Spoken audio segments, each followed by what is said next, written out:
মানুষ মানুষের জন্য এই প্রতিপাদ্যকে ধারণ করে নেত্রকোনার 12হাট্টায় 500 অসহায় এবং দরিদ্র মানুষের মাঝে শীত বস্ত্র বিতরণ করেছে রোটারিও ক্লাব অফ ময়মনসিংহ অরোরা। বিস্তারিত থাকছে KHM নুরুল আলম কামালের তথ্যচিত্রে।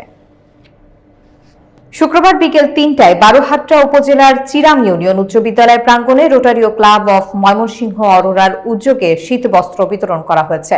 বিতরণের আগে সংক্ষিপ্ত আলোচনা সভায় সভাপতিত্ব করেন রোটারিও ক্লাব অফ ময়মনসিংহ অরোরার প্রেসিডেন্ট মোহাম্মদ কামরুল ইসলাম।